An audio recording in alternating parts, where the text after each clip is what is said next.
I don't think resistance to change is usually the problem. Now, before you head to the comments and tell me all the reasons I'm wrong, hear me out. I think there is a hidden reason your team is resisting change, and it's not what you think. To set the stage, first imagine you're leading a major transformation. Or maybe you already are. Think about what the project team is telling you. They're likely saying, "We communicated the change." You might have people from the impacted team coming into your office saying, "I don't understand what's going on." The project team says, "We have a plan, don't worry." The impacted team says, "That plan doesn't work in our reality. I don't care what it says on paper." Eventually, someone in leadership says, "People are resisting. That's what the problem is." But are they? Or are they telling us something we haven't understood yet? Because after years of leading transformations and many organizational change initiatives, I've noticed something. When teams push back, when they're hesitating, questioning, delaying, or disengaging, it's rarely random. It's usually a signal that something important is happening beneath the surface. It could be a trust issue, a capacity issue, a fear of failure, or a disconnect between the person designing the change and the people who are expected to live it day in and day out.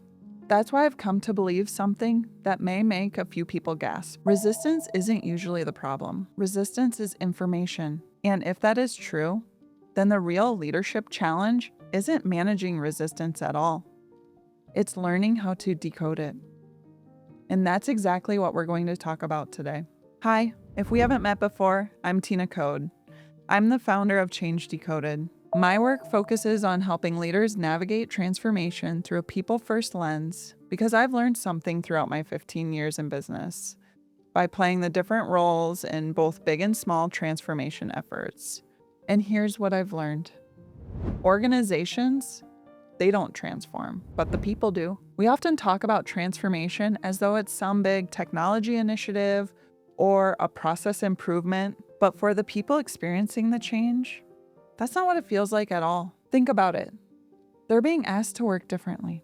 They're asked to come in the next day, to collaborate differently, to learn differently, to communicate differently, and sometimes even rethink how they see themselves within the role and within the organization.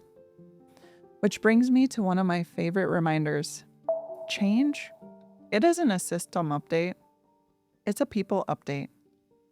And when we forget that, we create conditions where resistance becomes inevitable. That's why I created the Change Agent Toolkit. This free resource helps you spot gaps that may need calibration. You can download it for free in the link in the description. So one of the biggest mistakes I see leaders make is focusing almost exclusively on implementation. I constantly hear them talking about the platform they're about to launch, how they went about completing the project, that they hit all the milestones right on time, that they're able to deliver it on schedule. Sure, those things matter, but implementation and adoption are not the same thing. You can successfully implement a system and still fail to create the meaningful change that you were striving for. Why? Because systems don't adopt change. The people do. Yes, technology enables changes. Yes, you need processes that help and support those changes.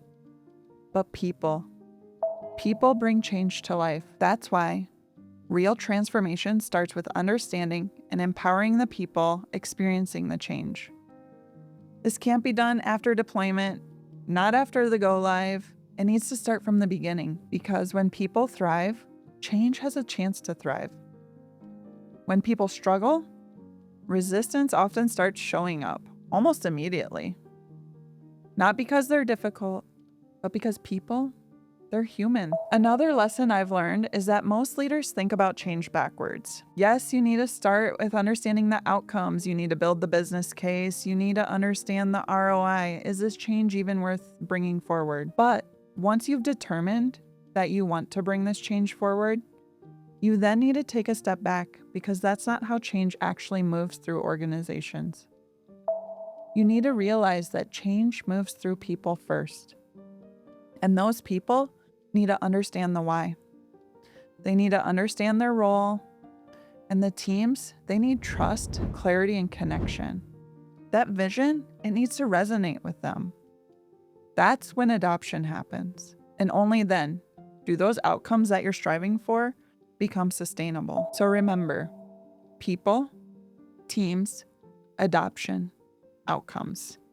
That's the sequence. But many leaders focus almost entirely on the outcomes while assuming the rest will just magically take care of itself. And when that happens, resistance starts emerging because people are being asked to adopt something that they haven't fully understood, influenced, or connected to. The outcomes solely become the focus of the discussion. That human experience becomes an afterthought. And that's where problems begin. In my free Change Agent Toolkit, linked in the descriptions, I give you cues to look for. I also include recommendations that I've pulled from my real-life experiences to help recommend next steps, and also to help you decode the information your team's resistance is providing. One concept I've been thinking about recently is that every transformation really involves two teams: the project team and the impacted team. For me, I honestly think of it like a concert. The project team, they are your openers. They're helping you design the future, build the experience, carry that vision forward. But that impacted team, that is your main event.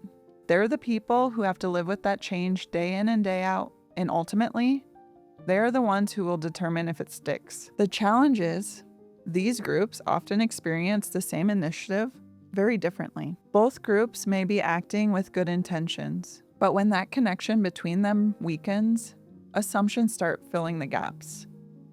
And that's when resistance begins to emerge. This is one of the biggest mindset shifts behind the Resistance Decoder. Resistance usually doesn't just appear out of nowhere. Something happens first.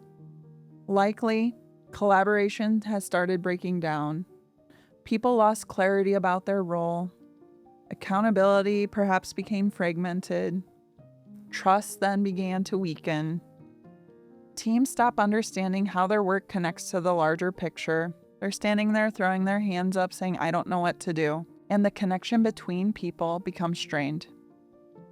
And eventually, resistance appears. In other words, resistance is often the visible signal of an invisible disconnect.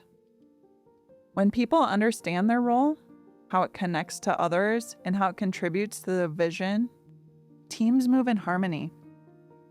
When they become disconnected, resistance emerges. Not because people are being difficult. It's because people are feeling disconnected.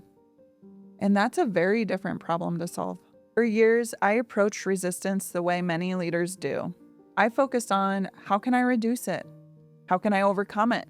How do I just get people on board and moving things forward? But eventually, I took a step back and I started asking myself a different question.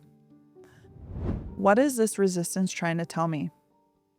That question for me started to change everything. It reframed my mindset.